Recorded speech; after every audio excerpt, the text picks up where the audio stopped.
અમરેલી જિલ્લાના સાવરકુંડલાના જીરા railway station પર થોડા મહિના પહેલા બનાવાયેલા નવા પ્લેટફોર્મની ગુણવત્તા સામે ગંભીર સવાલો ઉભા થયા છે.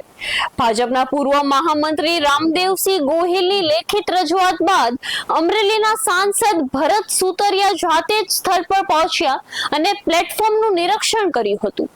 નિરીક્ષણ દરમિયાન કામગીરીમાં ખામીઓ જોવા મળતા તેમને સંબંધિત રેલવે અધિકારીઓને જવાબદાર કોન્ટ્રાક્ટર એજન્સી સામે કડક કાર્યવાહી કરવા, જરૂર પડે તો બ્લેકલિસ્ટ કરવા તેમજ નબળું કામ તોડી ફરીથી ગુણવત્તાયુક્ત કામ કરવાના સૂચના આપી છે. શું છે સમગ્ર મામલો, જોઈએ આ વિશેષ અહેવાલમાં.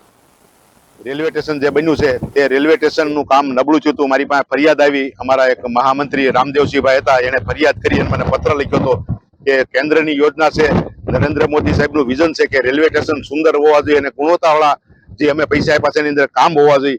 ત્યારે મને ફરિયાદ મળતા મેં જોવા આવ્યો તો રેલવે સ્ટેશન એકદમ નબળું કામ થયેલું હતું. તો મેં અધિકારીઓને સૂચના આપી અને મેં કીધું આ રેલવે સ્ટેશનનું કામ હું જોવા જાઉં છું, જો મને કાંઈ વાંધો વસકા લાગ્યું તો હું તમામ કામ નવું કરાવીશ, હું રિપેરિંગ નહીં કરાવું. તો મેં એને આજે રેલવે અધિકારીને કાલે બોલાવી અને એને કહેવાનું છે કે ભાઈ આ રેલવે સ્ટેશન રીરા ગામનું છે, એ રેલવે સ્ટેશન પ્લેટફોર્મ સંપૂર્ણ રીતે નવીકરણ થવું જોઈએ. આ રેલવે સ્ટેશન તમામ કામ છે એ નબળું છે, આનું કાઢી અને નવું કામ કરવાનું છે. થોડા સમય પહેલા રેલવે પ્લેટફોર્મનું આરસીસી નું કામ કરવામાં આવ્યું હતું. તે કામ ખૂબ જ નબળું થયેલું હતું.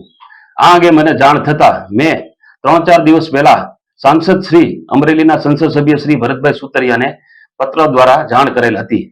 આજરોજ તેમનો ફોન આવ્યો અને તેમને જણાવ્યું કે હું જીરા રેલવે સ્ટેશન ખાતે રૂબરૂ તપાસ કરવા જાઉં છું. ત્યારબાદ મને જાણવા મળ્યું કે અમરેલીના પ્રમાણિક અને નિષ્ઠાવાન સંસદ સભ્ય શ્રી જેઓ ક્યારેય નબળું કામ અને ભ્રષ્ટ કામ ચલાવી લેતા નથી, તેમણે ત્યાં સ્થળ વિઝિટ કરી અને તંત્રને અને અધિકારીઓને સૂચના આપેલ છે કે આવું નબળું કામ તાત્કાલિક તોડી અને ફરીથી કરવામાં આવે.